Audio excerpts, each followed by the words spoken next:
Yo, c'est Maggie. Ah, j'adore ça le soir, là, 15h50 EST. Je fais mon récap du trade de la journée d'aujourd'hui. Silence dans la maison, tranquille, je fais mon trade récap.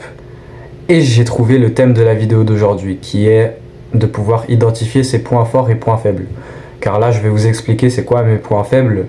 Et je pense qu'à travers cette série de vidéos, on l'a bien identifié c'est quoi mon point faible, qui est les entrées. Alors d'abord, en entrant dans la journée, je suis bearish. Là, on est sur l'US 30, mais je vais vous expliquer juste l'US 30. Ou alors même, je peux vous expliquer tous les indices. Et c'est drôle en plus parce qu'aujourd'hui, le meilleur setup a été présent sur ES. Mais j'ai pris la vente sur l'US 30. Et j'ai un biais bearish sur la journée d'aujourd'hui avant le market open. Car on a cet alignement bearish sur le H4, IRL, ERL, MMSM qu'on fait ici. Alignement bearish, H4, H1. Et ce qu'on faisait avant le market open, c'est que là, on a cette continuation qui est actuellement en cours, mais on a cette pause asiatique, puis la session de Londres qui remonte. On est dans cette CB et on est en train de prendre les hauts asiatiques et à ce point-là, on était en train d'inverser pour baisser et pour moi, le MMSM était en cours. Et là, on voit bien ça sur le 15 minutes, comme on a pris les hauts asiatiques dans la CB H1. Le mouvement baissier est déjà en cours, mais là, on fait cette sorte de séparation, on revient pour descendre. Et ça, c'était avant le market open. Et pendant le market open, ou alors juste avant, je me disais, soit on va continuer par rapport à ce que le prix il est là et on va chercher des trades d'alignement de continuation pour aller chercher les bas égaux qui ont été générés ici. Ou alors on va retourner, et c'est ce qu'on a fait au final, on a utilisé ce bas ici pour lancer vers là-haut, revenir un peu plus profondément, prendre le haut de la session actuelle, de la journée actuelle, et là faire l'inversement pour viser la liquidité opposée qui sont les bas de la journée de Londres, de la session de Londres, pardon, et les bas de la journée précédente. Et alors c'est ce qu'on a eu, on a eu ce scénario où on n'a pas continué directement, mais le market open est revenu, recharger, reprendre pour ensuite continuer. Et là, voilà, vous vous en doutez bien, ici on a la CB, la prise asiatique, mais ça c'était avant, et là on a repris le point ici, on a régénéré, sweep, on a eu de la SMT divergence avec le haut ici, qui s'est ok, bon, j'ai eu un bug oral là. On a eu la divergence avec ES, on a aussi divergence avec le haut qui est ici sur ES. Et sur ES, on a en fait un super setup parce que là voilà, on a l'alignement. Ici on est entré tout juste dans la CB H4 en prenant tous ces hauts égaux ici. Et là on inverse pour aller viser en dessous. Bon là on se freine, on a juste atteint la première cible qui est ici, qui est le point bas suite au market open qui a lancé la hausse. Et puis sur le 5 minutes on a très joli MSS, CSD, puis plus tard IFVG ici. Et là MMSM pour aller chercher en bas ici à partir des points d'intérêt et les draws qu'on a atteints. Alors sur l'US 30, ça lag un petit peu là. Alors sur l'US 30, ça a été ma draw. Et là on a le market open. On était déjà en train de descendre pour faire le scénario, mais moi j'avais anticipé qu'on pouvait revenir pour le faire, pour le refaire. Et là on vient, on prend la draw. Et sur ce moment ici, je vois ce que c'est que le prix il fait. Et à ce moment-là, je sais déjà que si là le prix il me donne le retournement, eh bien là c'est prêt à vendre pour ensuite vendre jusqu'à ici, venir chercher la sell side là et faire le market maker sell model. Et j'étais en train de suivre le prix et comme par hasard, non pas par hasard mais comme d'habitude, ça tombe toujours sur moi. Sur la bougie M5 ici, j'étais pas devant le graphique.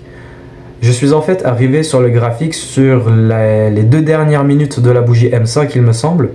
Et la réalité est que j'avais tout pour vendre la bougie M5. Parce que je peux pas dire qu'en vrai je l'ai raté. J'étais présent pour pouvoir vendre cette bougie M5 et c'est pas comme si j'avais pas déjà anticipé la CSD IFVG M5 qu'on a. Attendez, j'enlève la ligne parce que ça c'est le CSD M3 qui se représente mal sur le M5. Et là on a le CSD et puis là on dévie, voilà, point de liquidité, la zone des -2 pour ensuite aller chercher le bas de Londres. Bref, sur le CSD M5, j'avais déjà anticipé, une fois que la draw atteinte, vu que ça c'est ma draw à venir prendre, une fois qu'elle est prise, j'ai déjà anticipé ça. Ah, je me répète un peu là, désolé. Je suis fatigué là. Mais voilà. On est chill, j'adore faire ces vidéos le soir, c'est trop bien, moi je sais pas, j'adore. Et alors j'ai anticipé ça, et au moment où ça se fait, je prends pas la vente. Et le truc c'est que je sais pas vraiment pourquoi est-ce que j'aime pas la vente, parce que si je regarde le 1 minute, je sais pas, ça s'explique pas vraiment, mais moi j'aime pas, parce que vu que du coup je suis en train de vendre cette ici là, voilà, c'est ça que je vends, exactement ici, et qu'on est toujours à l'intérieur de ça là. Cette rangée, et je sais pas pourquoi j'aime pas trop ça, alors que ça veut rien dire du tout. Ça veut absolument rien dire, là c'est inversé. Et qu'est-ce qu'on a forcément aussi? Cette CSD et IFVG, BPR, voilà, création de BPR M5. Et c'est pas comme si on avait eu cette clôture au-dessus de la draw, c'est pas comme si on n'était pas replongé à l'intérieur, parce que ça c'est un truc important, de replonger à l'intérieur suite à la draw. Et je sais pas pourquoi je voyais pas trop bien. On avait cette bougie ici, puis cette bougie là, ouais, j'étais à peu près ici. On a eu cette bougie là et cette bougie ici. Ça là, cette première partie de la baisse, j'étais pas là. J'avais vu cette hausse parce que, voilà, pour... Vas-y, je vais donner le contexte au pire parce que je fais ça à toutes les vidéos, c'est drôle en vrai. Je suis le seul qui fait ça. Hein. Ouais, j'étais avec mon frère, j'étais en train de parler et tout. Et on parlait et tout, voilà, je suis sur mon ordi. Et là, on est debout. Et genre, je suis debout en train de lui parler et je regarde plus trop les graphiques. Sauf que je vois ce que c'est qui se passe. Et après, je reviens sur les graphiques et je me retrouve sur cette bougie ici. Cette bougie, puis cette bougie là. Puis la clôture M5. Mais la clôture M5, je ne l'ai pas vendue. Je sais pas pourquoi, j'aime pas trop. Et là, qu'est-ce que je regarde? Vu que c'est un trade macro de 10 heures, le point où il se fait à 10h17. On est hors macro. Après, il y a quand même le fait que c'est un IPDA time. Ça, c'est vraiment des concepts de baiser. Moi, je ne trade pas ça. Ni l'inversement ici, sur le M1, qui en plus de ça, n'est pas en replongeant sous la draw. Moi, je ne suis pas ce type de trader qui prend ce genre de retournement. Ici, sur le M1, ou alors qui utilise des temps spécifiques. Parce que là, par exemple, 10h17, voilà, ça s'additionne à un 9. Et c'est un IPDA time, et moi je suis pas ce genre de trader qui prend ce genre de trade. Mais par contre, je suis ce genre de trader qui prend le trade lors du CSD et IFVG sur le M5. Et ça c'est largement gros, genre le M5 c'est gros. Et au final j'ai pris la trade après la clôture M5 là, qui correspond aussi à la clôture M15 CSD là. Et par rapport à cette entrée ici, en visant la draw qui est en bas là, au final mon TP il s'est fait sortir genre tout juste parce que je l'avais juste avant sur le point qui est ici. Vu que là on a des bas égaux, et là vraiment j'arrive pas à comprendre pourquoi on a edge, mais le truc c'est que je vais pas vous expliquer pour garder la vidéo courte, mais moi je voyais le prix qui edge la DOL, l'attirance de liquidité, je la voyais en train de edge. Donc j'ai placé un TP juste avant parce que ça correspondait à mon 2,5 RR au lieu d'avoir genre le 2,60 pile à la draw. Donc je suis sorti au 2,5 sans placer le TP direct à la draw, ce qui c'est qui se fait normalement, mais je l'ai pas fait parce que je le voyais en train de edge. Ne me demandez pas comment, et j'ai eu raison, mais le prix il a edge de rien du tout. Là on est revenu compléter et puis on rejette pour y aller. Voilà, mais ça la suite on s'en fout. Mais le focus de cette vidéo c'est sur ça, et c'est les entrées. Parce que moi j'ai un niveau de price action, je connais mon modèle, mais moi j'ai toujours galéré sur les entrées, je galère toujours sur mes entrées. Et voilà. Et le truc sur ce trade, c'est qu'il y a une différence de moins 0,5 R par rapport à si j'aurais pris la bonne entrée en visant la draw G3 RR, alors qu'avec l'entrée que j'ai eue sur la clôture M5 ici, avec le stop loss à peu près au milieu, c'était 100 pips, voilà 100 pips au niveau du CE de la mèche, eh bien j'ai 2,5. Et pour le résultat du mois, je vais pas vraiment compter cette différence, je vais juste compter ce trade comme 2,5, comme si j'avais pris la bonne entrée, pas pour tricher, parce que la réalité est que cette entrée elle est quand même très bien.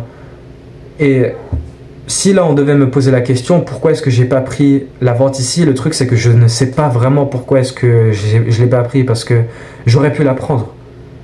J'aurais pu la prendre. J'étais présent sur la clôture et j'avais tout pour appuyer sur le bouton et je l'ai pas pris. Et moi je pourrais pas vraiment vous répondre à pourquoi est-ce que je l'ai pas pris.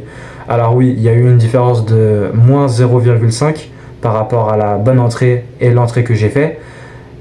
Et que j'ai fait exactement, regardez, j'ai fait exactement ça sur le premier trade du mois. Et j'ai compté cette différence vu que c'était une différence de 1R, et 1R c'est quand même pas mal.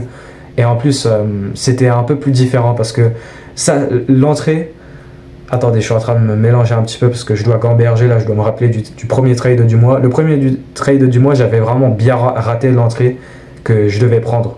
Alors que là, en vrai, entrer sur ça, qui est la clôture M15, c'est pas vraiment si mal que ça. Ouais, c'est pas vraiment si mal que ça. Cette clôture M15. Et puis voilà pour le setup, quoi. On a le cadrage, MMSM, alignement, profil de marché, trend de trap snap, parce que on a AM1 7h à 8h30, AM2 8h30 à 10h, et puis on forme la Smart Money Reversal juste après 10h, de 10h à 11h30, et puis on distribue. Donc profil de marché, trend de trap snap, 7h à 8h30, 8h30 à 10h, et puis à 10h, trap snap, bam, accumulation, manipulation, distribution. Et voilà ce que je disais, les étapes de mon modèle, alignement, cadrage, et puis Madro qui se fait atteindre, combiné de la PDA HTF, SMT divergence ou pas, et puis inversement du mouvement de manipulation pour aller viser la liquidité opposée. Là, mouvement de manipulation, on dévie vers les liquidités opposées. Et voilà pour le trade. Le problème d'aujourd'hui, c'était l'entrée. Et je ne vais pas compter cette différence de 0,5 R, mais je vais bien faire le raffinage. Je vais utiliser ce premier trade du mois et ce trade pour le raffinage des entrées parce que voilà, je ne peux pas continuer à être en train de prendre des trades en retard parce qu'il va m'arriver, comme ça a été en train de m'arriver, de rater des trades parce que il y a des moments où le prix va partir sans toi si tu ne prends pas le trade au bon moment. Et voilà. Là, j'ai vendu sur la clôture M15. C'était pas si mauvais que ça. Et on va se voir pour la suite. Il est important d'identifier ses erreurs, ses points forts et ses points faibles. Moi, mes points forts, c'est de pouvoir analyser un petit peu la vue générale, la perspective. Et voir le modèle. Mais moi, j'ai un petit RAW slash OK, je sais pas, là, j'ai... Ouais. Mon défaut, c'est les entrées. Parce que moi, je veux bien entrer et je veux bien prendre mes assets up et je veux surtout ne pas rater de trade aussi. Et je galère un peu sur mes entrées. Je galère à vraiment bien savoir est-ce que je dois entrer ici ou pas. Est-ce que je dois attendre un peu plus parce que forcément, si t'es pas ce genre de trader qui vend directement la première IFVG sur le 1 minute avec le poids haut qui se fait sur un IPDA time et que voilà, là tu as les premiers signes de la Smart Money Reversal.